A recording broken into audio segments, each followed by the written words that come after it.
शक्ती पुरस्कार 2020 मध्ये आपल्या सर्वांचं सहर्ष स्वागत करते। असे जगावे दुनियेमध्ये आव्हानाचे लावून तर नजर रोखणी नजरेमध्ये आयुष्याला द्यावे उत्तर। अगदी स्वतःच्या पायावर हिमतीने उभे राहणाऱ्या आणि पुरुषांच्या खांद्याला खांदा लावून स्वतःच्या क्षेत्रामध्ये उल्लेखनीय कामगिरी करणाऱ्या आणि स्वतः स्वावलंबी बनून इतरांचा आदर्श बनणाऱ्या महिलांचा सन्मान म्हणजेच नारी शक्ती पुरस्कार 2020। खरं तर कोणत्याही कामाची पावती म्हणा, पावती अशी असते की जी ट्रॉफी मिळाल्यानंतरचा आनंद खूप वेगळा असतो। असे सन्मान चिन्ह बनवण्याचं काम गेल्या कित्येक वर्षांपासून किंवा सन्मान चिन्ह जे असतं त्याचा जो व्यवसाय आहे ते सांभाळण्याचं कार्य या दोन महिला म्हणजे या दोन बहिणी करत आहेत गेल्या कित्येक वर्षांपासून।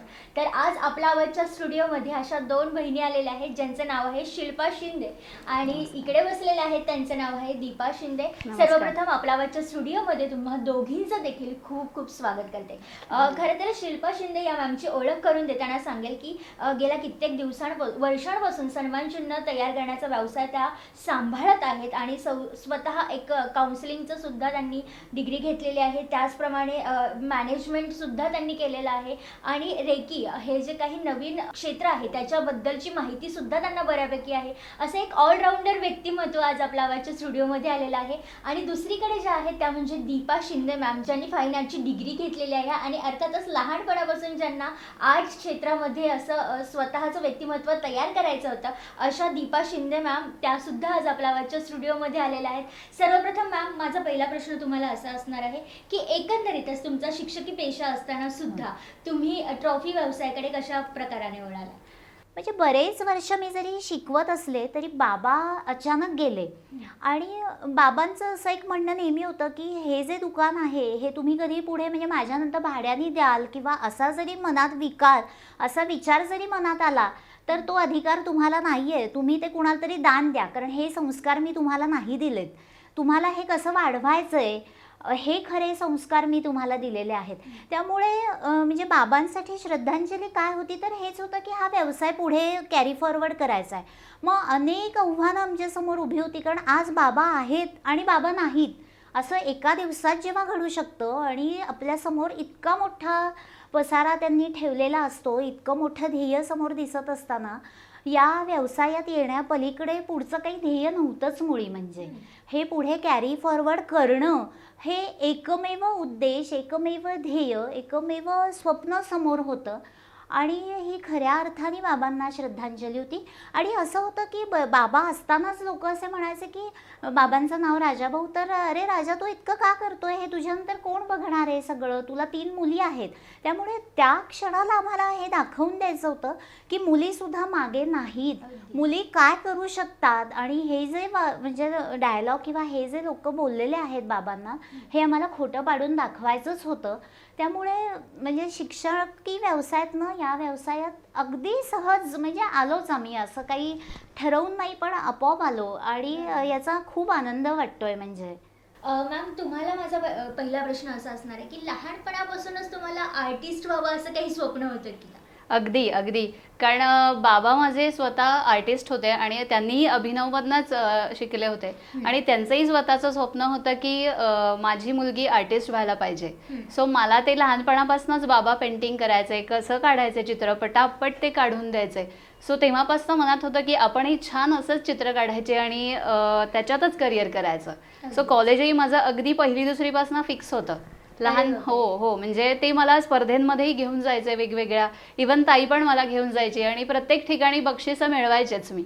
सो लहानपणापासून खूप आवड होती आणि या बिझनेससाठी मला ते खूपच छान वाटतंय त्याच्यासाठी। म्हणजे बाळाचे पाय पाळण्यात दिसतात, अगदी त्याच उक्तीप्रमाणे त्या ताईंचं झालंय। ताई माझा पुढचा प्रश्न तुम्हाला असा असणार आहे की ट्रॉफी बनवण्याचं जे क्षेत्र आहे, हा जो व्यवसाय आहे, असं म्हटलं जातं की ते पुरुषांचं काम आहे बऱ्याचदा, त्यामध्ये महिला जास्त उतरत नाही, पण त्या क्षेत्रामध्ये वडिलांचा जरी वारसा लाभला असला तरी ते सांभाळणं तितकंच अवघड असतं। ते कार्य तुम्ही करताय, ते सांभाळतायत, एकंदरीतच अनुभव कसा आहे त्याचा? एकंदरीत अनुभव म्हणायचं असं सांगायचं म्हणलं तर मला सांगायला खूप आनंद होतोय आणि अभिमान वाटतोय की खरं तर कमी महिला म्हणण्यापेक्षा या क्षेत्रात महिला नाहीच आहेत. अगदीच. आणि बाबांमुळे आम्हाला ही सुवर्ण संधी मिळाली की या क्षेत्रात कार्यरत व्हायचं आणि त्यांचा वारसा पुढे चालवायचा, त्यांचा व्यवसाय पुढे न्यायचा.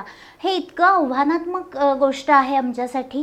कारण सुरुवातीलाच असं झालं की बाबा म्हणजे एका जेंट्सनी, एका पुरुषांनी नेतृत्व करणं किंवा बॉसिंग करणं हे कोवर्कर्सला तेवढं मान्य होतं, पण बाबांनंतर आम्ही त्यांना बॉसिंग करणं किंवा आम्ही त्यांच्याकडनं काम करून घेणं हे त्यांना तितकंसं मान्य नव्हतं.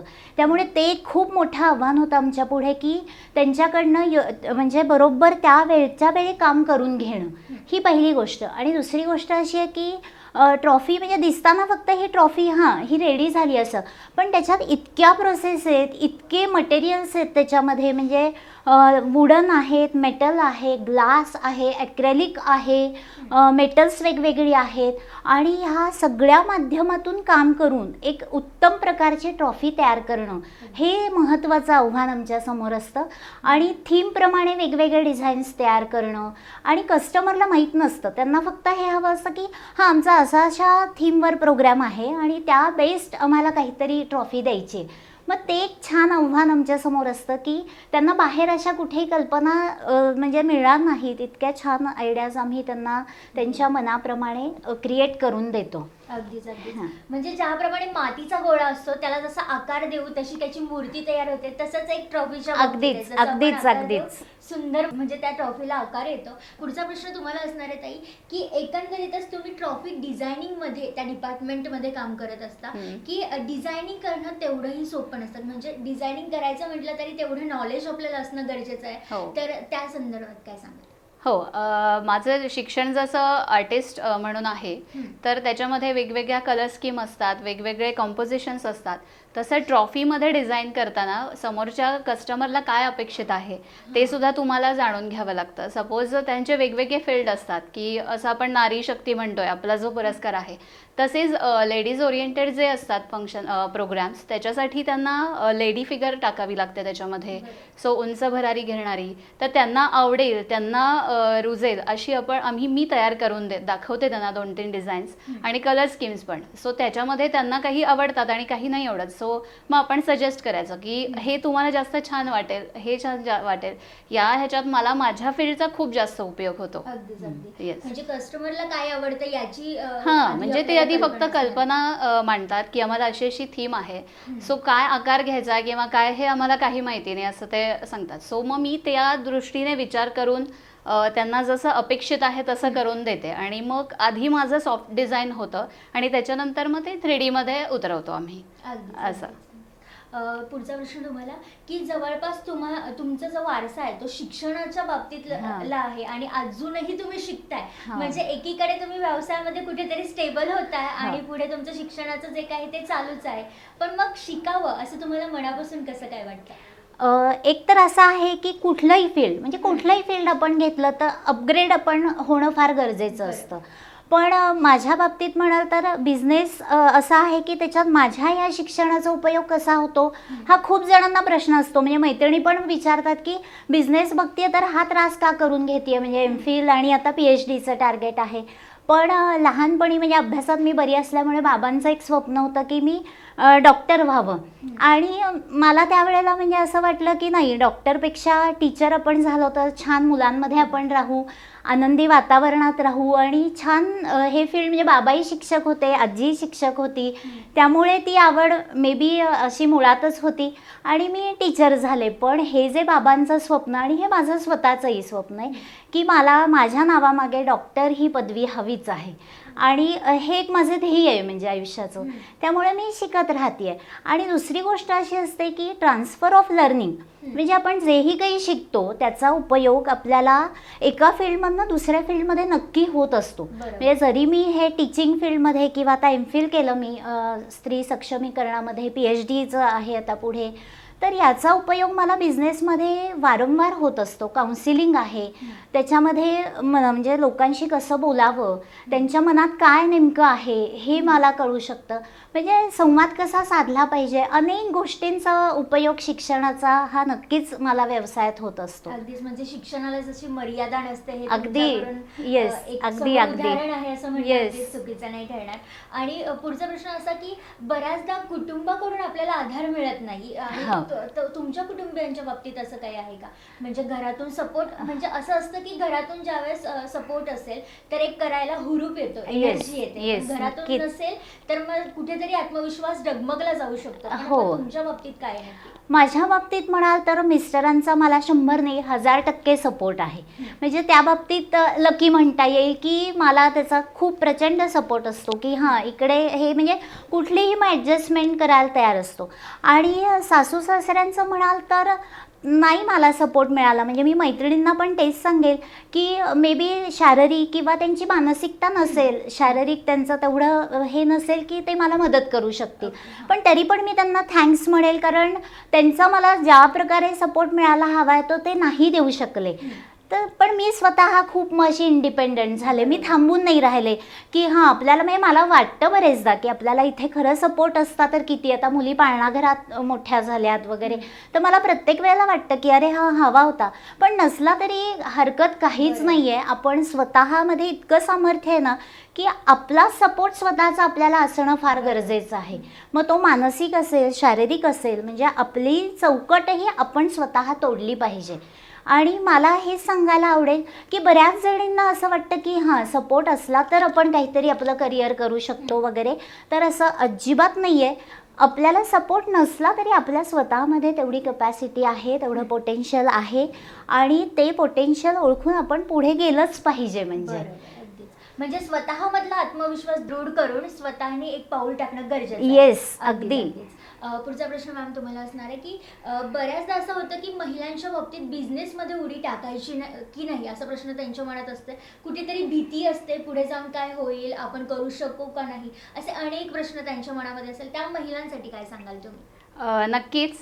पहिलं सांगते की जर तुम्ही मनात ठरवलंय की मी हे करू शकते किंवा नाही करू शकत, जर तुम्ही पॉझिटिव्हली ठरवलं की हां मी हे करू शकते, तर मग तुम्ही काही करू शकता. पहिला पाऊल आहे ते तुमच्या मनाने तुम्ही ठरवा की हे मी करू शकते. आणि मी हे लहानपणापासून बघत आली आहे, कारण बाबांनी खूप मोठी मोठी आव्हानं म्हणजे पेरलेली आहेत आणि खूप एकदम शांत मनाने मस्त त्यांनी आम्हाला सगळं शेअर करायचं. ते रात्री आले ना ऑफिसवरून की सगळं, तर आम्ही पाहिलेलं आहे लहानपणापासून की ते कसे त्यांना उत्तर द्यायचे किंवा काय. सो लहानपणापासून मी हा बाळकडू घेतला आहे. त्यामुळे आपल्या सगळ्या महिलांमध्ये ती शक्ती असते, पण आपण तिला जागा करणं गरजेचं आहे. त्याला तुम्ही कुठेही दाबून ठेवू नका की मी इथे आले तर कसं हो, म्हणजे मला समोरचे लोक कसे समजतील की मला हे कमी माहिती आहे ह्याच्यातली. पण तुम्ही पडा त्याच्यात, जास्तीत जास्त माहिती अजून येत जाते. कोणीही अगदी पहिल्या पावलावर अगदी तयार नसतो. हळूहळू मी सुद्धा हळूहळू डिझायनिंगमध्ये शिकत गेले. नवीन नवीन क्लायंट्सच्या नवीन नवीन ऑर्डर्स येत गेल्या, तशाप्रमाणे मी नवीन नवीन डिझाईन्स करत गेले. सो एकदा एक डिझाईन झाली की अजून त्याच्यात नवीन करू शकतो. तसंच प्रत्येक फील्डमध्ये आहे. स्त्रियांसाठी खास सांगावंसं वाटतं की तुम्ही आधी मनाने निश्चय करा की हा बिझनेस मग अगदी छोट्या का प्रमाणात असू दे, पण त्या का असू देत त्या, पण तुम्ही त्या बनवा. हळूहळू त्याच्यात तुम्ही मोठ्या बनवू शकता. सो आधी मनाने निश्चय करा. नक्कीच पुढे तुम्हाला सगळे मदत करतील. जसं पूर्ण युनिवर्स तुमच्या पाठीशी अगदी उभं राहतं, हा माझा अनुभव आहे. नक्कीच, नक्की. एक पाऊल टाकणं अत्यंत अगदी गरजेचं आहे. बरोबर. मॅम तुम्ही रेकी सुद्धा शिकलेला हो. आहे. ती कॉन्सेप्ट बऱ्याच महिलांसाठी नवीन आहे किंवा माहिती नाहीये, त्या संदर्भात काय सांगाल? रेकी म्हणजे आपली जी 7 चक्र आहेत त्याच्यावर आपण काम करणं आणि ती प्युअर करणं, आणि त्याचा उपयोग असा होतो की आपल्याला एक सकारात्मकता मिळते. की आपल्याला आत्ताचे सिच्युएशन सांगते, करोनामुळे इतकी लोक घाबरत आहेत, पण असं काही नाही आहे. म्हणजे आपल्या असं मनाने ठरवलं तर तो एक छोटासा जंतू आपल्याला नाही काही करू शकत. म्हणजे हे एक जस्ट उदाहरण आहे. पण रेकीच्या बाबतीत म्हणा तर सगळेच, म्हणजे कुठलेही आजार असू देत, रोग असू देत, किंवा एखाद्या परीक्षेला जायचं असू दे, आपण स्वतःला रेकी घेऊ शकतो, दुसऱ्यांना समोरच्यांना रेकी देऊ शकतो. त्यामुळे त्यांना समोरच्यांना पण छान सकारात्मक भावना त्यांना मिळू शकते आणि आपल्याला स्वतःला तर आपला ऑरा सगळा पॉझिटिव्ह राहू शकतो रेकीमुळे. म्हणजे की जे रोज गरजेचं आहे, आपण गाडीवरून येतो जातो तर आपण एक छान वेव्स घेऊन आपल्याबरोबर जाऊ शकतो, म्हणजे राहू शकतो आपण छान. म्हणजे पॉझिटिव्ह लोकच आपल्या भोवती येतात, अट्रॅक्ट होतात, निगेटिव्हिटी पूर्ण जाते. हां. म्हणजे त्याचा- आपण हो. जसा विचार करत असतो त्याच येस, type चे लोक त्या आपल्या येस अगदी- त्या अगदी वेवलेंथचे असतात. लोक आपल्या अवतीभोवती राहतात. अगदीच अगदीच. पण असं पण म्हटलं जातं की ज्यावेळेस आपण बिझनेस सांभाळत असतो त्यावेळेस घराकडे कुठेतरी दुर्लक्ष होतंय का, म्हणजे व्यवसाय आणि घर याचा समतोल कसा राखता मग तुम्ही? हो, हा अगदी खरंच छान प्रश्न आहे. कारण का खूप जणांना म्हणजे हे असं खूप मैत्रिणींना असं वाटत असतं की आपण आपल्या करिअरला प्रायोरिटी दिली, जे आपल्या करिअरला आपण प्रायोरिटी दिली तर आपली मुलं मागे पडतील. बरं. पण खरं तर असं अजिबात नाही आहे. कारण as a counsellor, as a teacher असं माझं सांगणं आहे की मुलांना क्वालिटी टाईम गरजेचा आहे, बरं. क्वांटिटी टाईम नाही. कारण त्यांना खूप पॅम्पर करणं, त्यांना खूप वेळ देणं म्हणजे आपण त्यांना खूप सांभाळणं असं नाही अजिबात. तर त्यांना क्वालिटी टाईम आपण शेअर केला पाहिजे आणि तेवढा तर आपण निश्चित देऊ शकतो. त्यामुळे हा जो समतोल आहे घर आणि व्यवसाय, हा समतोल हा आपोआपच साधला जातो आणि मुलंसुद्धा त्यातनं जबाबदारीने खूप छान इंडिपेंडंट होत जातात. हा माझा स्वतःचा अनुभव आहे. म्हणजे आता मुली पाळणाघरात असतात, मी पाळणाघरातून घरी नेल्यावर ते शेड्यूल त्यांना माहीत असतं, म्हणजे हे का आहे, कशासाठी आहे, हे आपण त्यांना जर समजून सांगितलं तर त्यातनं ते खूप छान शिकत असतात आणि आपल्या आईवडिलांचा आदर्श घेऊन ते सुद्धा पुढे छान घडण्याचा प्रयत्न करत असतात. म्हणजे प्रत्येक वेळेला आपण त्यांना अगदी हात धरून न्यायची गरज अजिबात नाही आहे. त्यांना जाऊ ते पुढे, ते तयार असतात, पण आपणच त्यांना उलट सारखं घरी राहून आई म्हणून आपण त्यांना पॅम्पर करत असतो. तर ते खरं तर काही गरजेचं नाही आहे. त्यामुळे आपोआप हा व्यवसाय आणि घर हे संतुलन आपल्याला साधता आलं पाहिजे. हेच तर खरं आव्हान आहे आपल्यासमोर. आणि जेव्हा तुम्ही दोन्ही गोष्टी करायला लागता त्यावेळेला ते आपोआप कळत न कळत आपण त्या वेळेला ती प्रायोरिटी आपल्या भूमिकांना देत असतो. म्हणजे कधी आईला प्रायोरिटी द्यावी लागते, कधी आपल्या व्यावसायिकेला उद्योजका म्हणून प्रायोरिटी द्यावी लागते. मग तो आपण संतुलन आपोआपच साधू शकतो. म्हणजे तेवढं संतुलन साधलं जातं आपोआप. अगदीच अगदीच बरोबर. मॅम, पुढचा प्रश्न तुम्हाला असा आहे की एकंदरीतच व्यवसायामध्ये उडी टाकताना कोणकोणते पैलू हे महिलांमध्ये असले पाहिजे? नक्कीच. एक तर तुमच्याकडे कॉन्फिडन्स असला पाहिजे की समोर जो कोणी व्यक्ती येतोय त्याला तुम्ही कसे रिप्लाय देताय किंवा बरं. कसे बोलताय त्याच्याशी, हे एक आहे. नंतर त्यांना काय हवंय, अपेक्षित आहे, ते तुम्ही लगेच पहिल्या मिनिटात या दुसऱ्या मिनिटाला तरी त्यांना दाखवलं. सपोज क्लायंट आला आणि तुम्ही काहीतरी, सपोज कपड्यांचा बिझनेस आहे तर तुम्ही वेगवेगळं काही दाखवताय तर त्यांना नाही येत. सो हे पण माहिती पाहिजे की समोरचा माणूस काय आलाय ते 2 मिनिटात आपण त्यांना बघून की हा यांना काय प्रकारचं आवडू शकतं ते तुम्हाला पटकन दाखवता आलं पाहिजे कुठल्याही बिझनेसमध्ये. नंतर तिसरं म्हणजे त्यांचं बजेट काय आहे किंवा काय, या गोष्टी पण आधी विचारून घेतल्या पाहिजेत. अशा प्रकारच्या बऱ्याच आहेत ज्या आपण त्यांना पहिल्या 1-2-5 मिनिटात, फार त्यांना हे करून चालत नाही कारण मग ते लगेच पळायचं बघतात. कारण हल्ली एवढी कॉम्पिटिशन आहे प्रत्येक बिझनेसमध्ये की फार कुणाला वेळ नाही आहे. इथे केला 5 मिनिटं सर्वे, व्हॉट्सअपवर फोटो पाठवले, चला दुसऱ्या दुकानात बघू. सो आधी त्यांना आपण आपल्या इथे कसं थांबवून घ्यायचं किंवा कसं त्यांना ते पटकन आलं पाहिजे, म्हणजे असं मला वाटतंय. हो, इन्स्टंट सगळ्या गोष्टी लागतात. अगदी अगदी इन्स्टंट. म्हणजे फार वेळ लोकांकडे नाहीये हल्ली खरंच. आणि ऑप्शन्स भरपूर आहेत. सो पटापट बघतात आणि ते निघतात. सो ती एक पाहिजे तुमच्याकडे स्किल. चपळता असणं येस ती गरजेचं स्किल आहे. गरजेचीच आहे की क्लायंट आल्याला कळलंच पाहिजे की यांना काय अपेक्षित आहे. ओके, असं. बरोबर. तर मुलाखतीच्या शेवटच्या टप्प्यामध्ये आता आपण आलेलो आहोत. माझा शेवटचा प्रश्न तुम्हाला असा असणार आहे की एकंदरीतच एक आदर्श महिला म्हणून तुम्ही आज आपल्या आवाजच्या नारीशक्ती पुरस्कारासाठी पात्र ठरलेल्या आहात. तर एकंदरीतच आपल्या आवाजच्या सगळ्या प्रेक्षकांना तुम्ही काय संदेश द्या? जाता जाता तर हे मी नक्कीच सांगेन की प्रत्येकीने म्हणजे प्रत्येक स्त्रीनी आपल्या कर्तृत्वावर किंवा आपल्या विश्वासाने आपण काहीतरी केलं पाहिजे. हे एक मनात ठेवलंच पाहिजे. म्हणजे मी एक गृहिणी आहे, ठीक आहे, त्याचाही अभिमान आहेच, म्हणजे प्रश्नच नाही. पण त्या पलीकडे जाऊन आपण काहीतरी छान केलं पाहिजे, म्हणजे आपल्या स्वतःसाठी वेळ दिला पाहिजे. मग मे बी तो एखादा व्यवसाय असेल छोटासा, एखादी नोकरी असेल, एखादी कला शिकणं असेल, पण तुम्ही काही ना काही कारणाने बाहेर पडा, काही ना काही कारणाने अर्थार्जन करा. आणि हे कसं होतं ना, सांगते अनुभवावरून, की मुलं लहान आहेत म्हणून एखादी स्त्री नोकरी सोडते किंवा व्यवसाय बंद करते आणि मग असं होतं की ही आता मुलं मोठी झाली की आपण यामध्ये परत जाऊयात.